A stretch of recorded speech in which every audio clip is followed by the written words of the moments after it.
నమస్కారం ఘంటారావానికి స్వాగతం. ముందుగా ప్రధాన అంశాలు. ఇవాళ ఉమ్మడి వరంగల్ జిల్లాలో సీఎం రేవంత్ పర్యటన. జరిగిన నష్టం, బాధితులకు సాయం, సహాయక చర్యలపై దిశానిర్దేశం.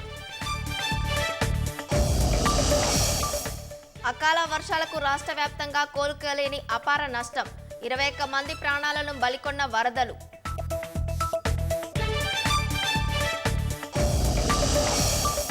తెలుగు రాష్ట్రాలకు జూనియర్ ఎన్టీఆర్ ₹1 సహాయం. సీఎంల సహాయ నిధికి 50 లక్షల చొప్పున విరాళం.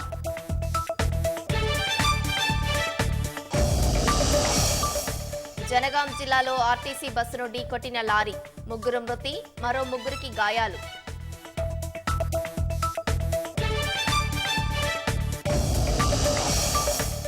ఉత్తరప్రదేశ్లోని బహరాయిచ్ జిల్లాలో ఆగని తోడేళ్ల దాడులు. 7 ఏళ్ల బాలికపై మరో దాడి. ఇప్పటి వరకు 9 మంది మృతి.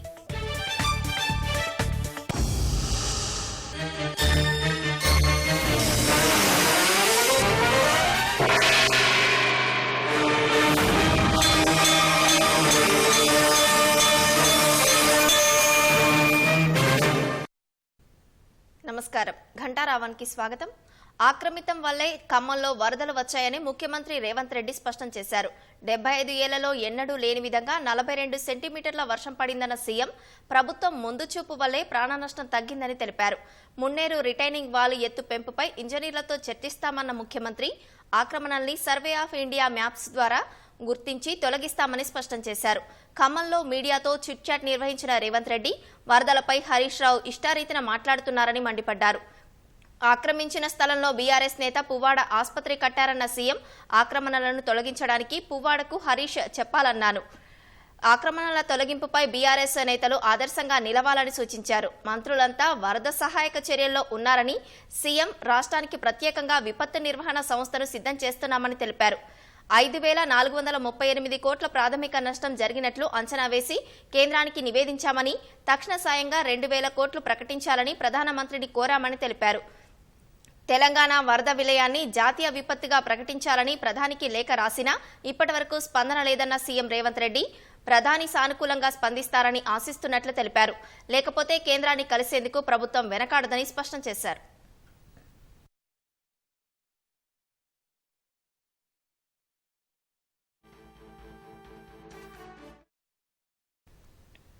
ఇటీవల వరదలో మృతి చెందిన యువ వ్యవసాయ శాస్త్రవేత్త అశ్విని సోదరుడికి రాష్ట్రంలో ఉద్యోగం ఇచ్చేలా కృషి చేస్తానని ముఖ్యమంత్రి సీఎం రేవంత్ రెడ్డి హామీ ఇచ్చారు. వరద ప్రభావిత ప్రాంతాల్లో పర్యటనలో భాగంగా ఖమ్మం జిల్లా కారెపల్లి చేరుకున్న సీఎం, మరిపెడ మండలం పురుషోత్తమాయగూడెం వద్ద కొట్టుకుపోయిన సునావత్, మోతీలాల్, అశ్విని కుటుంబ సభ్యులను పరామర్శించారు. మృతుల చిత్రపటాలకు సీఎం రేవంత్, మంత్రి పొంగులేటి నివాళులర్పించారు. जोहार जोहार जोहार मोतीलाल गारू जोहार जोहार చేంజ్ బనా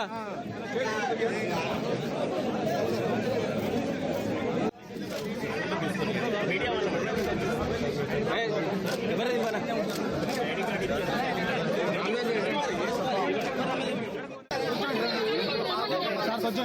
కొంచెం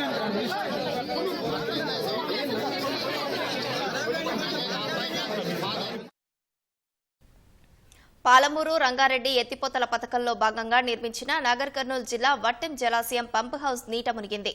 2-3 రోజులుగా కురుస్తున్న వానలకు శ్రీపురం, నాగునూరు, నాగర్ కర్నూలు చెరువుల్లోంచి వరద శ్రీపురం, కుమ్మెర ఆడిట్ల నుంచి సొరంగంలోకి పెద్ద ఎత్తున చేరుతోంది. సుమారు 18 నుంచి 20 కిలోమీటర్లు ఉండే ఈ సొరంగం ద్వారా సర్జు పూల్ సహా పంప్ హౌస్ ను వరద నీరు ముంచెత్తింది. సొరంగ మార్గం నుంచి నీటిని తోడివేసేందుకు అధికారులు ప్రయత్నిస్తున్నప్పటికీ శ్రీపురం వైపు నుంచి వచ్చే వరద ఆగకపోవడంతో ఇబ్బందులు ఎదురవుతున్నాయి.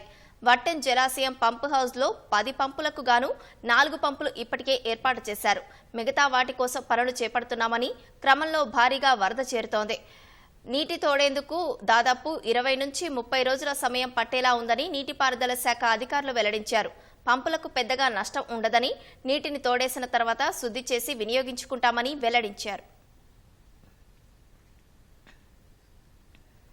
నాగర్ కర్నూలు జిల్లా సిద్దాపూర్ శివారు దుందుబి వాగులో చిక్కుకున్న 10 మంది చెంచులను అచ్చంపేట, దేవరకొండ పోలీసులు సురక్షితంగా రక్షించారు. నల్గొండ జిల్లా గోనబోయినపల్లికి చెందిన జలల్ గురువయ్య కుటుంబ సభ్యులు 3 రోజుల కింద చేపల వేటకు వెళ్లారు. ఒక్కసారిగా ప్రవాహం పెరగడంతో వాగు మధ్యలో గడ్డకు చేరుకున్నారు. 2 రోజులుగా వాగు ఉధృతి తగ్గకపోవడంతో అక్కడే ఉండిపోవాల్సి వచ్చింది. స్థానికుల సమాచారం మేరకు పోలీసులు గజ ఈతగాళ్లను రప్పించారు. ఇవాళ ఉదయం అగ్నిమాపక సిబ్బంది సాయంతో తాళ్లు కట్టి పుట్టీలలో వారిని ఒడ్డుకు చేర్చారు. దేవరకొండ, అచ్చంపేట ఎమ్మెల్యేలు బాలునాయక్, వంశీకృష్ణ ఘటనా స్థలానికి చేరుకుని పరిస్థితిని సమీక్షించారు. ప్రాథమిక చికిత్స అందించి వైద్యం కోసం బాధితుల్ని అచ్చంపేట ప్రభుత్వ ఆసుపత్రికి తరలించారు.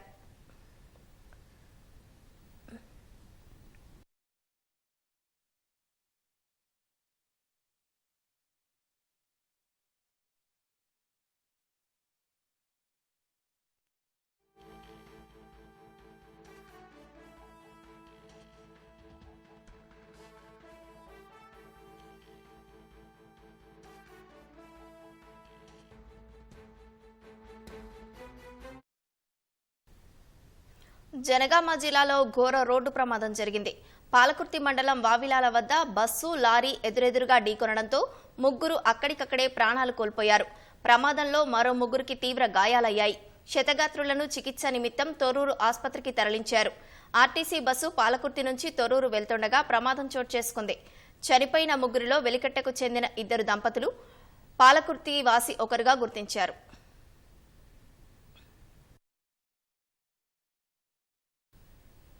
వర్షాలు, వరదల కారణంగా 522 రైళ్లను పూర్తిగా రద్దు చేసిన దక్షిణ మధ్య రైల్వే తెలిపింది. మరో 18 రైళ్లు పాక్షికంగా రద్దు చేసినట్లు తెలిపింది. వరద ఉధృతికి మహబూబాబాద్, కేసముద్రం వద్ద కొట్టుకుపోయిన ట్రాక్ పునరుద్ధరణ పనులు శరవేగంగా కొనసాగుతున్నా చెబుతున్న మధ్య రైల్వే సిపిఆర్ఓ శ్రీధర్తో మా ప్రతినిధి శ్రీపతి శ్రీనివాస్ ముఖాముఖి చూద్దాం. లోని సిపిఆర్ఓ కార్యాలయం దగ్గర ఉన్నాము. సిపిఆర్ఓ శ్రీధర్ సార్ ఉన్నారు, ఆయన అడిగి మరిన్ని వివరాలు తెలుసుకుందాం. సార్, ఇప్పటి వరకు ఈ ట్రాక్ల పునరుద్ధరణ పనులు ఎలా కొనసాగుతున్నాయి? ఇప్పటి వరకు ఎన్ని రైళ్లు రద్దయ్యాయి సార్? ఇప్పటివరకు అంటే శనివారం సాయంత్రం నుంచి ఇప్పటివరకు 561 ట్రైన్స్ ఫుల్ క్యాన్సిలేషన్ అయ్యాయి. ఒక 13 ట్రైన్లు పార్షల్ క్యాన్సిలేషన్, అలాగే 185 ట్రైన్స్ వచ్చేసి డైవర్షన్ ఇచ్చాము. ఈ పునరుద్ధరణ పనుల విషయానికి వచ్చేస్తే మనకి ముఖ్యంగా కేసముద్రం, మహబూబాద్ ఆ ప్రాంతంలో మనకు మేజర్ బ్రీచెస్ జరిగాయి. అక్కడ అంటే మైనర్గా ఒక అప్ టు 10 లొకేషన్స్లో we have attended. And major 2 locations, ఒకటి మహబూబాద్ వైపు, ఒకటి కేసముద్రం వైపు, ఈ 2 లొకేషన్లో మేజర్ బ్రీచెస్ జరిగాయి. మహబూబాద్ వైపు ఉన్న బ్రీచ్ వచ్చేసి మోస్ట్ ప్రాబబ్లీ ఇవాళ రాత్రి వరకు 2 up and down lines fit అయ్యే అవకాశం ఉంది. అదే కేసముద్రం వైపు వచ్చేస్తే రేపు ప్రొద్దున అట్లీస్ట్ ఒక లైన్ అన్నా ఫిట్ ఇచ్చేందుకు అవకాశాలు ఉన్నాయి. మధ్యాహ్నం సాయంత్రం లోపు పూర్తిగా 2 లైన్లు కూడా వచ్చేందుకు అవకాశాలు కనిపిస్తున్నాయి.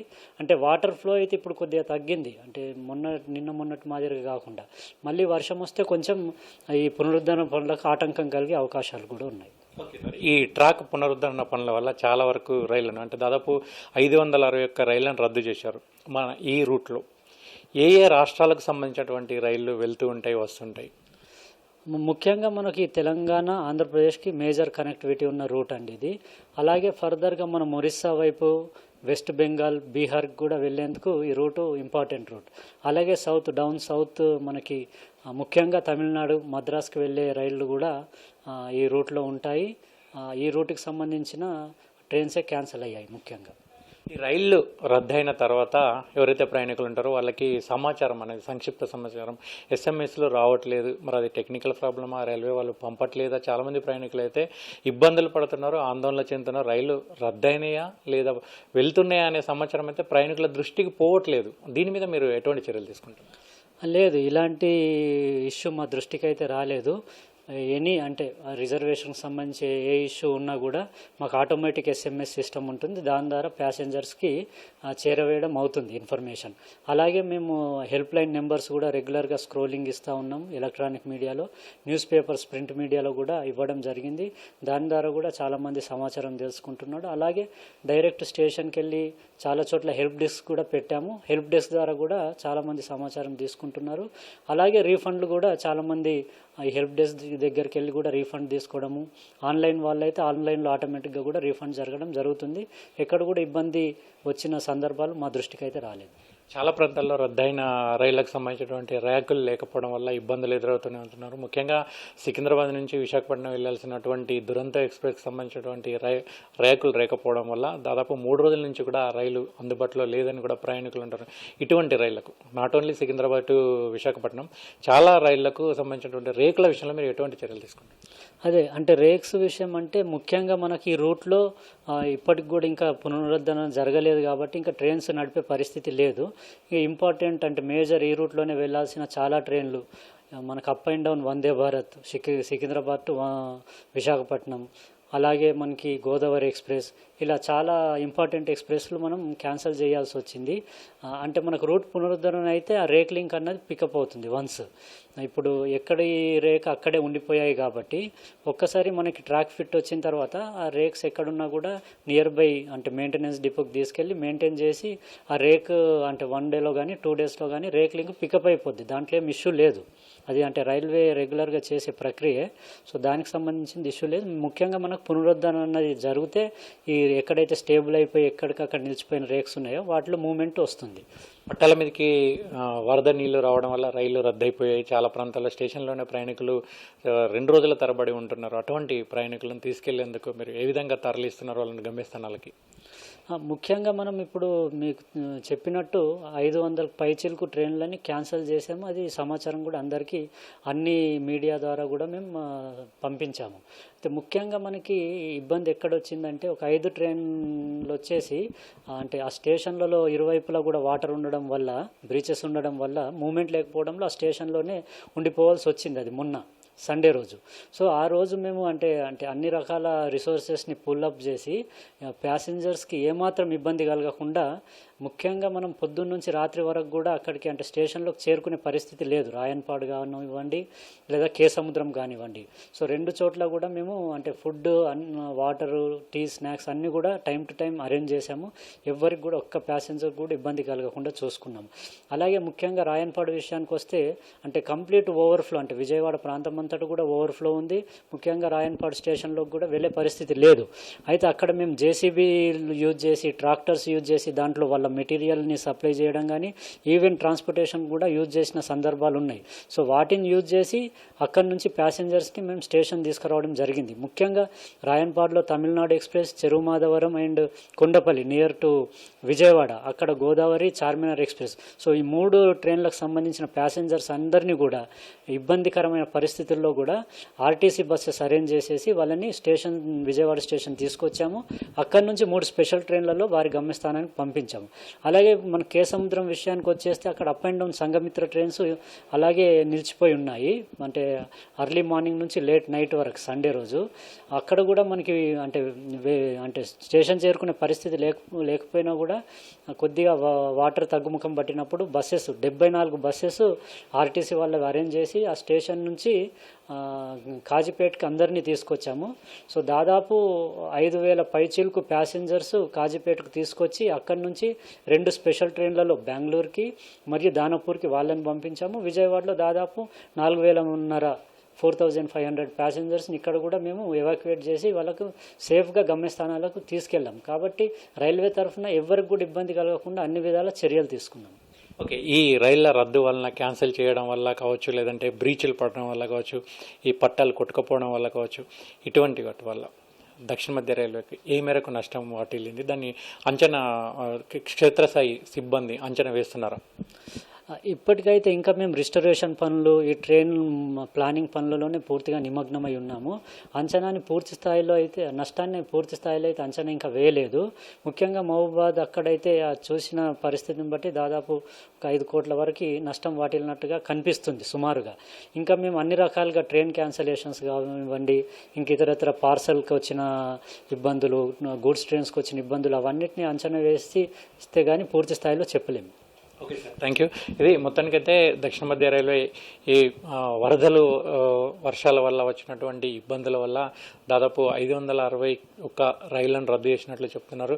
అయితే ఈ రైళ్లను రద్దు చేయడం వల్ల కావచ్చు, లేదంటే భారీ వరదలు, వర్షాల వల్ల కావచ్చు, చాలా ప్రాంతాల్లో ఈ రైలు పట్టాలు కొట్టుకుపోవడం కావచ్చు, కింద ఉన్నటువంటి కంకర కూడా కొట్టుకుపోవడం వల్ల చాలా భారీ ఎత్తున అయితే దక్షిణ మధ్య రైల్వేకు నష్టం వాటిల్లినట్లు చెప్తున్నారు. సుమారు 5 కోట్ల వరకు కేవలం వీటి వల్ల నష్టం వాటిల్లిందని చెప్తున్నారు. ఇక రైళ్లను రద్దు చేయడం వల్ల అయితే ఒక్కో రైలుకు సూపర్ ఫాస్ట్ ఎక్స్ప్రెస్ అయితే సుమారు 30 నుంచి 35 లక్షల వరకు నష్టం వాటిల్తుందని, అదేవిధంగా సాధారణ రైళ్లు ఎక్స్ప్రెస్ రైలు కావచ్చు లేదంటే సాధారణ రైళ్ళు అయితే సుమారు ఒక్కో రైలుకు సుమారు 10 లక్షల మేర నష్టం వాటిల్తుందని అయితే రైల్వే అధికారులు అయితే అంచనాలు రూపొందిస్తున్నారు. దానికి సంబంధించి ఇంకా సరుకు రవాణా రైళ్లలో ఎటువంటి సరుకు రవాణా తీసుకెళ్తున్నారు, వాటిని ఆలస్యంగా చేరవేయడం వల్ల ఎవరైతే బుక్ చేసుకున్నారో వాళ్ళకి ఎటువంటి ఇబ్బందులు కలుగుతున్నాయనే అంశాలను కూడా పరిశీలిస్తున్నారు. ఏదేమైనప్పటికీ కూడా ఈ వరదలు తగ్గుముఖం పడితేనే పూర్తి స్థాయిలో ఈ ట్రాక్ పునరుద్ధరణ పనులు అయితే అందుబాటులోకి వచ్చే అవకాశం ఉంటుందని కూడా చెప్తున్నారు. ఈ రోజు సాయంత్రం లేదంటే రేపు ఉదయం వరకు అయితే ట్రాక్ పునరుద్ధరణ పనులు అయితే పూర్తయ్యే అవకాశాలు అయితే కనబడుతున్నాయి. ఇక్కడ తాజా పరిస్థితులు ఓటీయూ. వరదలు చేసిన గాయం నుంచి బాధితులు తేరుకోలేకపోతున్నారు. సర్వం కోల్పోయి రోడ్డున పడ్డామని ఆవేదన చెందుతున్నారు. వరద ఉధృతి చూస్తే ప్రాణాలతో ఉంటామా అని అనుక్షణం భయంతో గడిపామని చెబుతున్నారు. మహబూబాబాద్ జిల్లా మరిపేడ మండలం సీతారాం తండాలో వరద సృష్టించిన విలయాన్ని బాధితుల మాటల్లో చూద్దాం.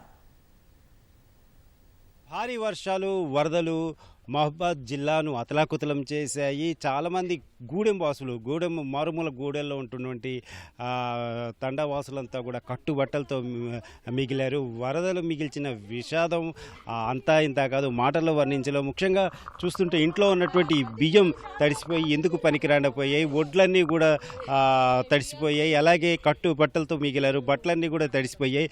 మంచాలు అయితే దాదాపు 1/2 కిలోమీటర్ మేరకు కూడా కొట్టుకుపోయాయి. అలాగే విద్యార్థుల సర్టిఫికెట్లు, పుస్తకాలు కూడా తడిసిపోయాయి. దాంతో వీరంతా కూడా కన్నీటి పర్యంతం అవుతున్నారు.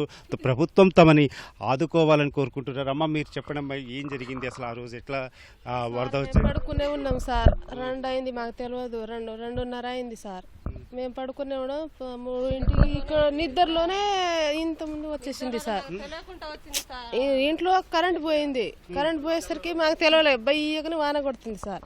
వాన కొడితే ఇక మేము ఇంట్లోనే బయటకు వెళ్ళలేము. ఇక వానలో ఎట్లా పోతాం, ఇక ఎంత సడన్గా వస్తామని మాకు తెలియదు. ఇట్లా ఉన్నారు. 2ంటికి మా వాళ్ళు మొత్తం గలబలు ఏడుస్తున్నారు. అయితే బయటికి వస్తే ఇక నీళ్ళు మా గేట్ మీదే వచ్చినాయి సార్. గేట్ డాబా ఎక్కినాం. ఇక ఏం తీసుకోలే. ఇక డాబా మా చిన్న పిల్లలు ఉన్నారు, ఇంత పిల్లలు, బాబు ఉన్నాడు. పైన వర్షము కింద ఇంట్లోనే ఇక్కడ దాకా వచ్చింది సార్, నడుము దాకా వచ్చింది. మొత్తం బియ్యము, బట్టలు ఏం లేవు సార్. ఏందైనా బయటికి దూరంగా మాకు పైన గట్టిస్తే ఇల్లు మేము ఆడ ఉండి బతుకుతాం. మా పిల్లలు ఇప్పుడు మా పరిస్థితి చూసుకుంటే తర్వాత మా వచ్చేట పిల్లలకు కూడా పరిస్థితి చూసుకోవాలి. మేము ఏదైనా మాకు న్యాయం జరగాలని కోరుకుంటున్నాం. అనుకోకుండా వాన వచ్చింది సార్. అసలు దాంట్లో చచ్చిపోయేటోళ్ళం. ఇక అనుకోకుండా బిజ్జి కూలకపోతే ఇక చచ్చిపోదాం మేము. బిజ్జి కూలకపోతే పైన వెళ్ళిపోదాం. కానీ వరద వెళ్ళిపోయింది. వరద వెళ్ళకపోతే ఇక మా ప్రాణమే అసలు ఉండేది పోయేది. ఇటు చూసిన చీకటి, బయటకు వెళ్ళి చూస్తే ఇంత లోతు సార్ నీళ్ళు. మంచాల మించి లేచినావు సారు, డాబెక్కినావు సార్. ఇక మా ప్రాణం మా చేతిలో పెట్టుకుని ఎక్కినావు సార్. అసలు బతికేది ఎక్కువ, మా గొప్ప అదృష్టం అనుకున్నాం సారు. ముందు ఎప్పుడు వచ్చాయమ్మా? పోయినసారి కూడా వచ్చింది సార్. ఇంత రాలేదు సారు, ఇంత రాలే, ఇక్కడ దాకా వచ్చింది సార్. పోయినసారి ఇంత రాలే. పొలాలు పోయినాయి సార్, ఇల్లులో మొత్తం తినటానికి ఇప్పుడు ఏం లేదు సార్. మాకు మా ఇంట్లో అయితే మా పిల్లలకి పెట్టేదానికి ఒక్క వస్తువు కూడా లేవు సార్. అసలు బియ్యం అయితే ఒక పీరికడంతా లేవు సార్. అసలు మేము ఎట్లా బతకాలో మాకు అస్సలు తెలియదు సార్. మాకు ఏదైనా సాయం చేయరు సార్. మీరు చిత్రాం తండలో మేము ఉండాం, మాకు షిఫ్ట్ చేయండి మీరు, దయచేసి మాకు న్యాయం చేయండి మీరు. అంతే, మాకు బియ్యం వద్దు, ఏం వద్దు, అడుక్కొనైనా తింటాం కానీ మాకు ఉండట కొరకు ఒక గృహం చూపియండి మా ఊరోళ్ళకి ప్లీజ్ సార్. అసలు దండం పెడతాం మీకు. వస్తుంది ఆ వరదలో తాకిడి వల్ల అటు పోవడానికి వీలు లేకపోతే మా బాబాయ్ వాళ్ళ డాబా ఎక్కినాం. ఆ డాబా మీద ఎక్కితే పొద్దున 5 గంటలు 4:30 ఆ టైంకి ఎక్కితే సుమారు 2 గంటలకు మళ్ళీ దిగినాం. ఫ్లో కొద్దిగా తగ్గుతూ ఉంటే అప్పుడు వచ్చినామండి. అదే కనుక ఫ్లో ఎక్కువ అయితే మాత్రం ఈ రోడ్డు కొట్టుకొని పోకపోతే మాత్రం మా శవాలు లేచాయి. దాదాపుగా సుమారు ఒక 130-140 జనాభా ఉన్నారండి. ఈ ఊర్లోనే అందరు డాబ్ మీద రాత్రి మొత్తం వర్షమే. ఎటు లేని పరిస్థితుల్లో ఇక కొంచెం మా ప్రాణాలు కాపాడుకుందాం. ఆస్తి చాలా జరిగింది సార్. ఇంట్లో ఒక వస్తువు కూడా లేదు, డబ్బులు సర్టిఫికెట్ ఏ మాత్రం అసలు టైం లేదు సార్. అసలు మేము మేలుకోవడానికి మన ప్రాణం కాపాడడానికి టైం దొరికింది, కానీ మా వస్తువు కాపాడిన టైం దొరకలేదు సార్. అందువల్ల చాలా నష్టం జరిగింది. దయచేసి ప్రభుత్వం కొద్దిగా చూసి మాకు ఏదైనా సాయం చేయగలరని కోరుకుంటున్నాను సార్. ధన్యవాదాలండి. ఇది ఈ తండావాసుల కష్టాలు, వరదలు మిగిల్చినటువంటి కష్టం ఇది. ఆ ప్రభుత్వం తమని ఆదుకోవాలని, ఖచ్చితంగా ఈ వాగు పక్క నుంచి కాకుండా వేరే చోటికి పూర్తిగా గ్రామాన్ని తరలించాలని చెప్పేసి తండావాసులంతా కోరుతున్నారు. కెమెరామెన్ క్రాంతితో రవిచంద్ర, ఈటీవీ న్యూస్, మరిపేడ మండలం, మహబూబాబాద్ జిల్లా. ఆదిలాబాద్ జిల్లాలో మంత్రి శ్రీధర్ బాబు పర్యటించారు. జిల్లా సరిహద్దులోని పెన్గంగా నది ప్రవాహాన్ని స్థానిక ఎమ్మెల్యే పాయల్ శంకర్తో కలిసి మంత్రి పరిశీలించారు. వర్షాకాలం వచ్చిందంటే చాలు రాకపోకలకు అంతరాయంతో పాటు పంట చేలు నీట మునుగుతున్నాయని పలువురు రైతులు మంత్రి ముందు తమ గోడును వినిపించారు. పెన్గంగా పరివాహక ప్రాంతంలో కరకట్టలు నిర్మించాలని ఎమ్మెల్యే పాయల్ శంకర్ మంత్రిని కోరారు. వరద సహాయక చర్యల్లో మానవ తప్పిదం లేకుండా తగు చర్యలు తీసుకోవాలని అధికారులను మంత్రి ఆదేశించారు. వర్షాలు తగ్గుముఖం పట్టిన తర్వాత ఎన్యూమరేషన్ చేసి నష్టపరిహారం విషయంలో తప్పకుండా రైతులకు అండబడ నిలబడే ప్రయత్నం చేయడంతో పాటు ఈరోజు శాశ్వత పరిష్కారం గురించి వారు ఏదైతే ఫ్లడ్ బ్యాంక్ సంబంధించిన అంశం చెప్పారో, మరి శాశ్వత పరిష్కారం ఏ విధంగా చేయాలనేది మా నీటిపారుదల శాఖ మంత్రి ఉత్తమ్ కుమార్ రెడ్డి గారి దృష్టికి తీసుకెళ్తాం. ప్రభుత్వ అధికారులకు కూడా తెలియజేస్తాం. ఈ విపత్తు సమయంలో మనం అందరం కూడా సహకరించుకుంటూ నష్టం కాకుండా ఉండే ప్రయత్నం చేయటమే మా లక్ష్యంగా ప్రభుత్వం మొత్తం యంత్రాంగాన్ని ఏ రోజైతే వర్షాలు మొదలైనాయో ఆ రోజు నుంచి కూడా ఇక్కడ ఉన్న మా కలెక్టర్ గారు, జిల్లా యంత్రాంగానికి సంబంధించిన అధికారులు గ్రామాలను సందర్శించి నీటి ప్రవాహం పరిహారిక ప్రాంతానికి సంబంధించిన గ్రామాలు వారి పరంగా వారిని అప్రమత్తం చేస్తూ ముందుకు తీసుకెళ్తా ఉన్నారు. జయశంకర్ భూపాలపల్లి జిల్లాలోని కాళేశ్వరం వద్ద గోదావరి, ప్రాణహిత నదులు ఉధృతంగా ప్రవహిస్తున్నాయి. ఎగువ ప్రాంతంలో కురుస్తున్న భారీ వర్షాలతో వరద నీరు వచ్చి చేరుతోంది. దీంతో కాళేశ్వరం త్రివేణి సంగమం వద్ద జలకళ సంతరించుకుంది. గోదావరి, ప్రాణహిత నదుల పరవళ్లతో త్రివేణి సంగమం తీరం వద్ద పుష్కర ఘాట్లపై నుంచి వరద కొనసాగుతోంది. భారీగా వస్తున్న వరద ఎగువన ఉన్న ప్రాజెక్టుల నుంచి వస్తున్న ప్రవాహంతో మేడిగడ్డ బ్యారేజీకి 8,52,240 క్యూసెక్కుల వరద నీరు వస్తోంది. 85 గేట్ల ద్వారా నీటిని దిగువకు వదులుతున్నారు.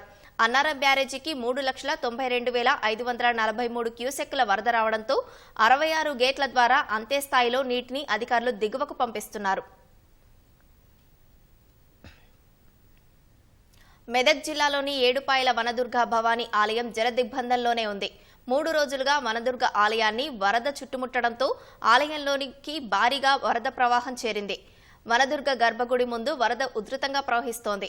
గర్భగుడిలోనే ప్రత్యేక పూజలు నిర్వహించిన అర్చకులు అమ్మవారికి అభిషేకం, సహస్రనామార్చన చేశారు.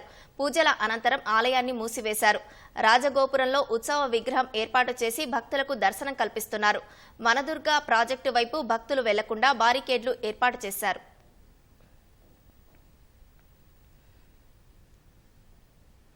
దెబ్బతిన్న ప్రకాశం బ్యారేజీ గేటు మరమ్మత్తు పనులు, కౌంటర్ వెయిట్ ఏర్పాటుపై నిపుణుడు కన్నయ్య నాయుడు పలు సూచనలు చేశారు. బ్యారేజీ గేట్లు దెబ్బతినలేదని, ఒక గేటుకు బోటు తగిలిందన్నారు.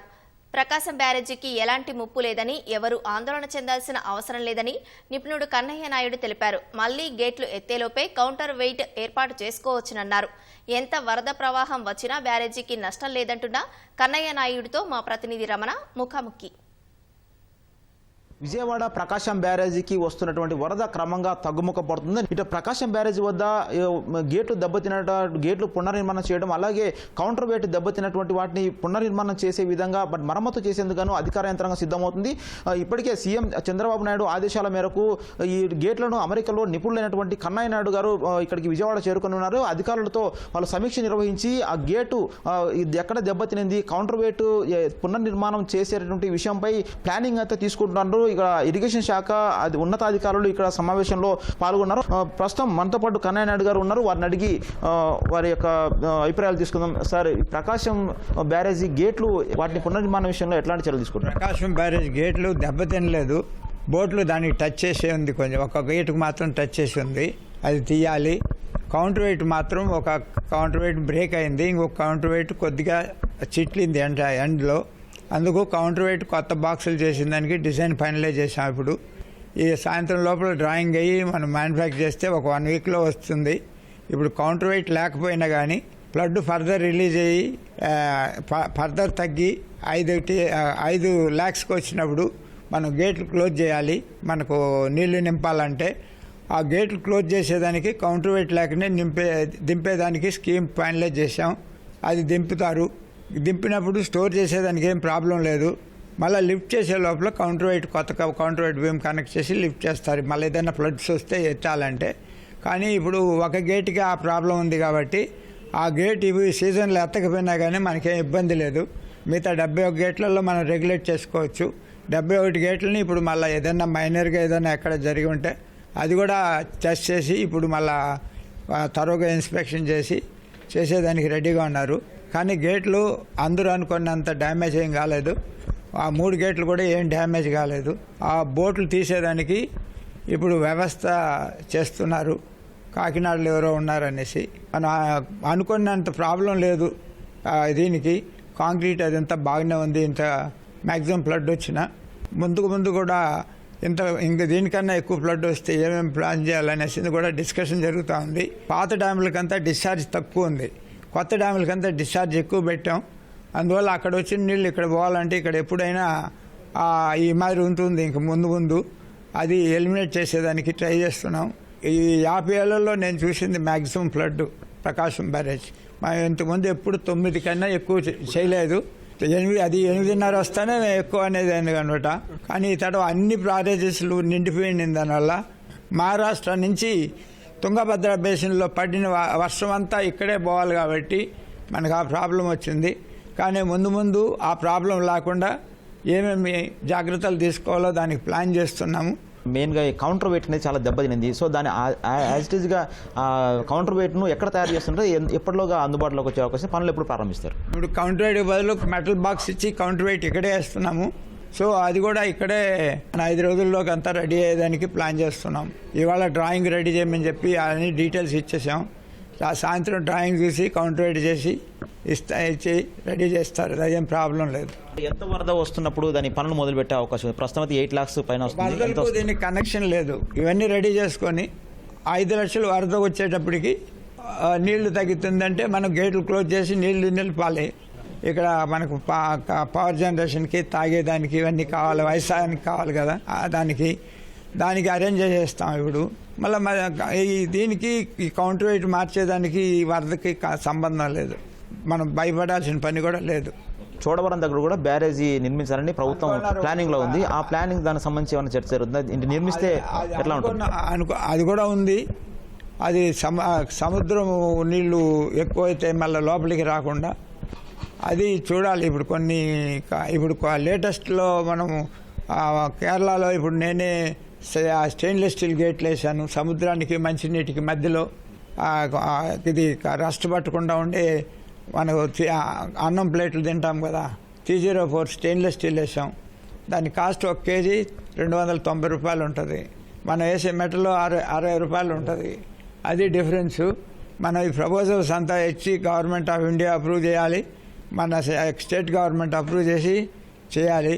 ఇప్పుడు కౌంటర్ వెయిట్ ఆయిస్టులు మేము వాడడం లేదు. అది కూడా ఇప్పుడు గవర్నమెంట్ ఒప్పుకుంటే కౌంటర్ వెయిట్ లేకుండా ఆయిస్టులు మార్చి ఇచ్చేస్తాం. ఇది పరిస్థితి. మొత్తంగా ప్రకాశం బ్యారేజీకి ఎట్లాంటి ముప్పు లేదని చెప్పేసి, ఎక్కువ వచ్చినా కూడా ఎట్లాంటి భద్రత సంబంధించి ఎలాంటి ఆందోళన చెందాల్సిన అవసరం లేదని నిపుణుడు కన్నయ్య గారు చెబుతున్నారు. దెబ్బతిన్న గేటును మరమ్మతు చేయడం సహా ఇటు పూర్తిగా దెబ్బతిన్న కౌంటర్ వెయిట్ స్థానంలో పటిష్టంగా ఉండేలా మరో కౌంటర్ వెయిట్ను నిర్మించి పనులు పూర్తి చేస్తామని చెప్పేసి వారు చెబుతున్నారు. విజయవాడ నుంచి కెమెరామెన్ శ్రీమన్నారాయణతో కలిసి వెంకటరమణ, O2 స్టూడియో. ఎన్టీఆర్ జిల్లా నందిగామ తెలంగాణ ప్రాంతం నుంచి మున్నేరుకు వచ్చే వరద పూర్తిగా తగ్గుతుంది. ప్రస్తుతం 17,000 క్యూసెక్కులు మాత్రమే వరద నీరు వస్తోంది. నందిగామ మండలం ఐతవరం గ్రామం వద్ద విజయవాడ హైదరాబాద్ జాతీయ రహదారిపై వాహనాలు రాకపోకలు తిరిగి కొనసాగుతున్నాయి. కానీ మున్నేరు మిగిల్చిన నష్టం మాత్రం అపారంగా ఉంది. మున్నేరు వరద నందిగామ మండలం ఐతవరం హైవే రహదారిపై ప్రవహించటం వల్ల ఎక్కడికక్కడ ధ్వంసమైంది. వరదకు 13 కార్లు, 5 బైకులు, 1 ఆటో కొట్టుకుపోయాయి. మున్నేరు వరద ప్రవాహంతో తగ్గడంతో కొట్టుకుపోయిన కార్లు, వాహనాలు ఐతవరం వద్ద పొలాల్లో బయటపడ్డాయి. ప్రాణభయంతో కార్లు హైవేపై పెట్టి వెళ్లిన యజమానులు, కుటుంబ సభ్యులు తిరిగి వచ్చి వాహనాలు చూసుకొని లబోదిబోమంటున్నారు. వాటిని ఒడ్డుకు తీసుకొచ్చేందుకు ప్రయత్నాలు చేస్తున్నారు. అయితే పొలాల మధ్యలో వరద నీరు ఉండటం వల్ల పరిస్థితి ఇబ్బందికరంగా మారింది. హైవేపై వరద ప్రవహించిన ప్రాంతంలో ఎక్కడికక్కడ చెత్తా చెదారం పేరుకుపోయింది. దీన్ని హైవే టోల్ ప్లాజా నిర్వాహకులు తొలగిస్తున్నారు.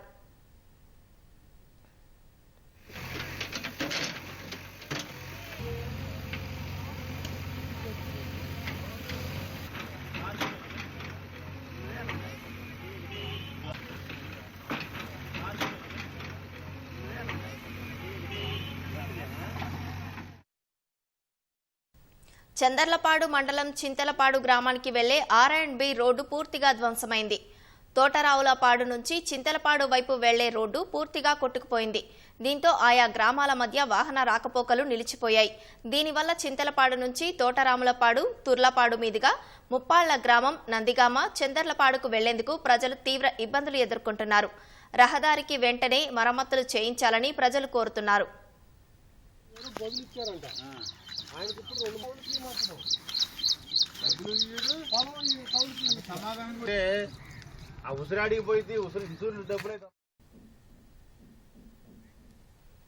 విజయవాడ యనమల కుదురు ప్రాంతంలోని పలు కాలనీలో ఇళ్లలోకి చేరిన నీరు వెనక్కి వెళ్లింది. దీంతో ఇళ్లలోకి ప్రజలు చేరుకుంటున్నారు.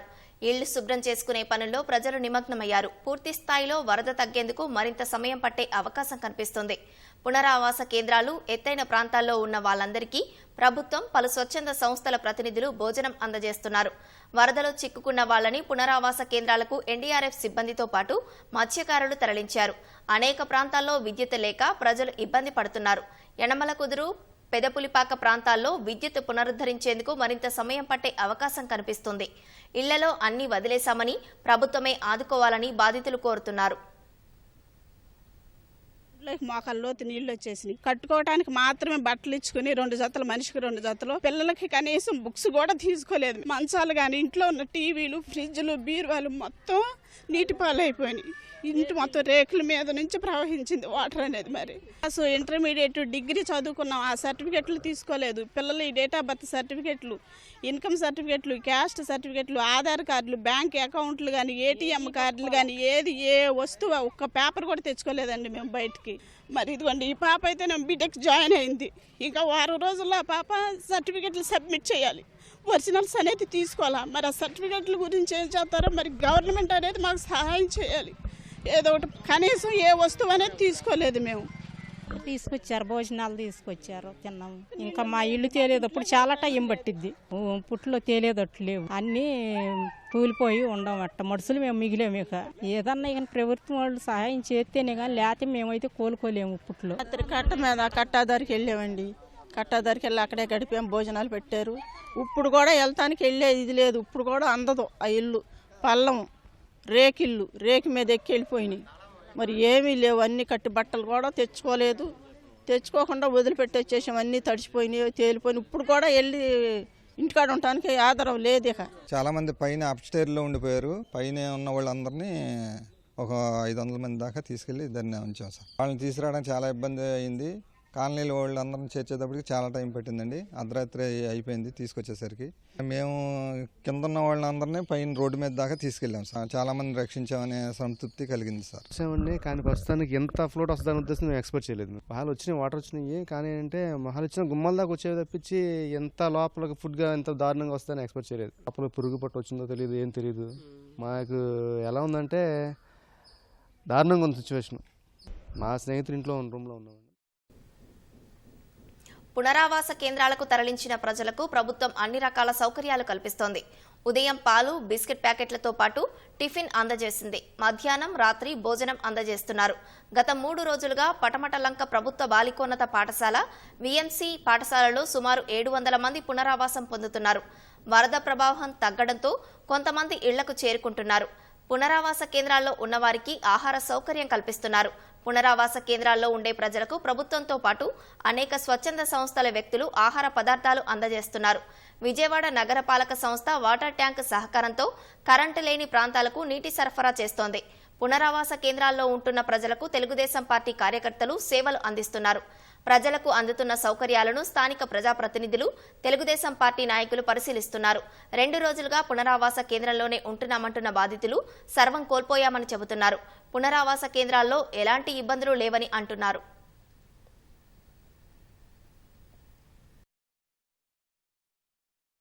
బాగానే చూస్తున్నారు.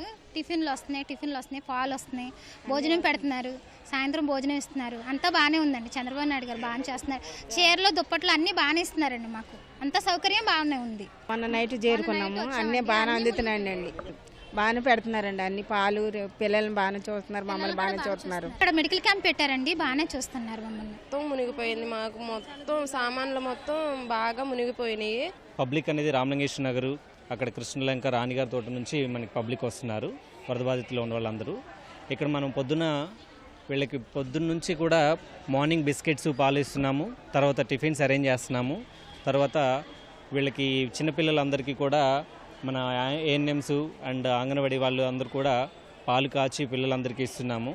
బాలింతలు కూడా వాళ్ళని సపరేట్గా చూస్తున్నాము. మెడికల్ క్యాంప్ సపరేట్గా పెట్టాము. ఎవరైతే సిక్గా ఉన్నారో వాళ్ళకి ఎప్పటికప్పుడు మెడికల్ టెస్టులు చేస్తున్నారండి. వాళ్ళందరికీ మలేరియా టెస్టులు కానీ డెంగ్యూ టెస్టులు చేస్తున్నారు.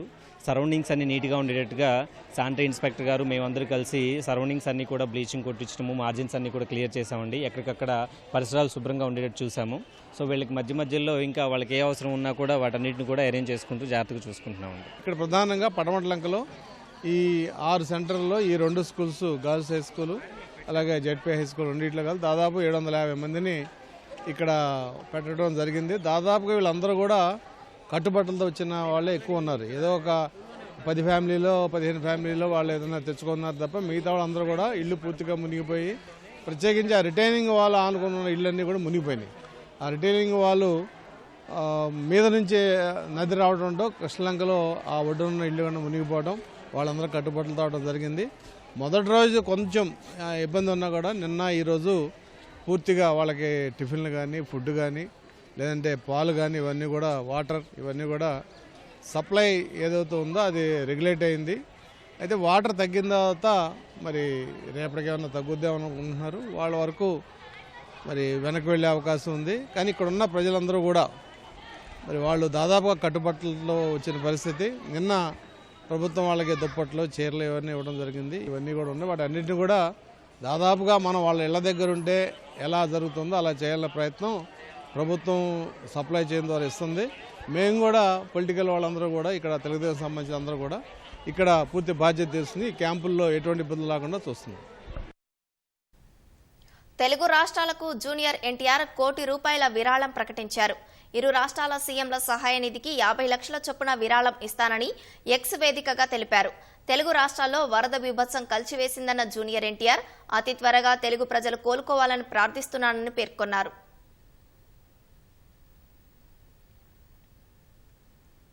గతేడాదిలాగే కేంద్ర ప్రభుత్వం సెప్టెంబర్ 17న హైదరాబాద్ విమోచన దినోత్సవాన్ని అధికారికంగా నిర్వహించనుంది. సికింద్రాబాద్ పరేడ్ మైదానంలో నిర్వహించే ఈ వేడుకలకు కేంద్ర హోంశాఖ మంత్రి అమిత్ షా ముఖ్య అతిథిగా హాజరు కానున్నారు. వేడుకలకు జన సమీకరణ, స్వాగత ఏర్పాట్లు, సంస్కృతి, సంప్రదాయాలకు సంబంధించి భాజపా శ్రేణులకు రాష్ట్ర అధ్యక్షుడు కేంద్ర మంత్రి కిషన్ రెడ్డి దిశానిర్దేశం చేయనున్నారు.